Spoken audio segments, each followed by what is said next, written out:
Antarctica महादेश में से एक ऐसी जगह है जहां पे खून की नदियां बहती हैं। साल 1911 में ऑस्ट्रेलियन जियोलॉजिस्ट रिफर्ड टेलर ने इस नदी को बहते हुए अपनी आंखों से पहली बार देखा था।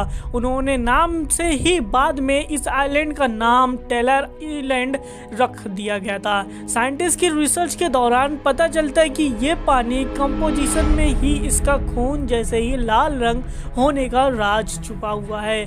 असल में ये खून की नदी कहीं नहीं बल्कि 400 मीटर के मोटे बर्फीले चद्दर के गहराई में से ही छुपी हुई है।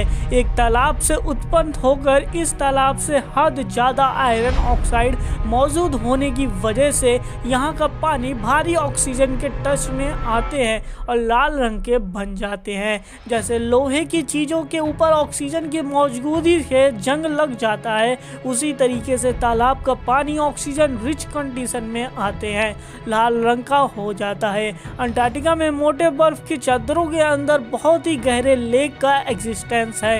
ये सब लेक अपनी इतनी नमकीन है कि ये फ्रीज नहीं किया जा सकता है। यहाँ तक कि -50 डिग्री सेल्सियस पर पहुँचने के बावजूद ये पानी तरल ही रहता है। बर्फ के मोटे चादर में ढका हुआ इस महान देश में से एक ऐसी जगह है जहाँ से बर्फ के दूर दूर एक बूंद पानी कोई निशान तक नहीं है।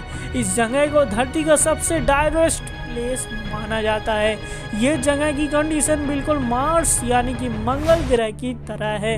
हर वक्त करीबन 200 माइल पर आवर के बीच से हवा बहती है, इसलिए नासा के एस्ट्रोनॉट को यहाँ पे मंगल अभियान के लिए ट्रेन किया जाता है। अपने एक्सट्रीम कंडीशन के बावजूद अंटार्कटिका में इस पूरे दुनिया के सबसे एक्टिव वोल्केनो माउंट एरोबस का घर है। ये वोल्केनो इतना एक्टिव है कि इसके लावा भी कहा जाता है और इसके चारों तरफ के बर्फ के मोटे मोटे चद्दरों से ढके होने के बावजूद इस वोल्केनो में हर वक्त लिक्विड मैग्मा निकलता रहता है। इस महादेश में कैस्ट्रॉइड निकासी न होते हुए भी 30 अलग अलग देशों के 40 से अधिक रिसर्च सेंटर मौजूद हैं। सालाना लगभग 4000 से अधिक लोग इस महादेश में आकर यहाँ के खनिज पदार्थ, climate change and sea creatures को लेकर रिसर्च करते हैं। हाल ही में कुछ अमेरिका एंड यूरोपियन साइंटिस्ट की टीम ने अंटार्कटिका के 3 पिरामिड की खोज की जो बर्फ पिघलने की वजह से उन्होंने देखने को मिली।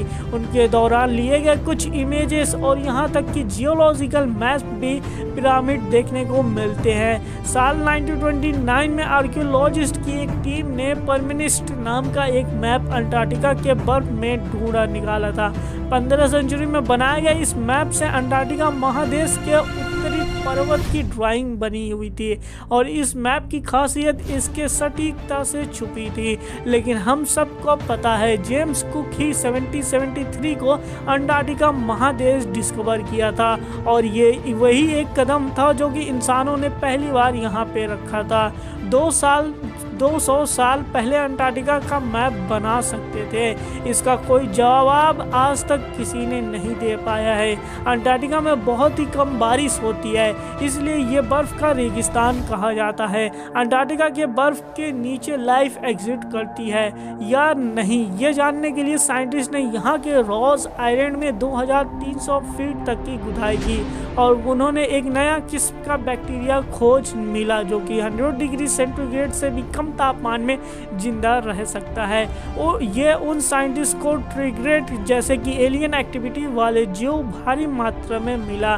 ट्रिग्रेट एक ऐसा जीव है जो कि अमर होता है।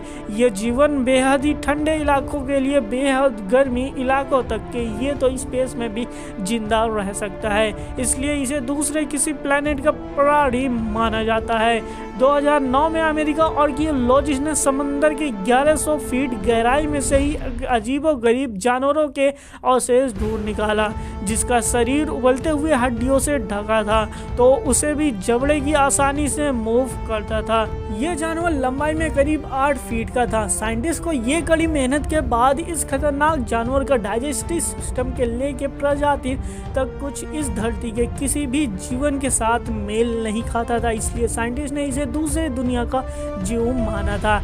वेस्ट अंटार्कटिका के सारे बर्फ अगर पिघल जाए तो ये धरती के सी वाटर लेवल को पहले से ही 16 फीट बढ़ा देंगे, जिसके चलते लंदन, न्यूयॉर्क जैसे बड़े बड़े शहर पानी के अंदर चले जाएंगे। आज के लिए सिर्फ इतना ही अंटार्कटिका के बारे में। इस फैक्ट से आपको कौन सा फैक्ट सबसे दिलचस्प लगा वो कमेंट बॉक्स में हमें जरूर बताएं।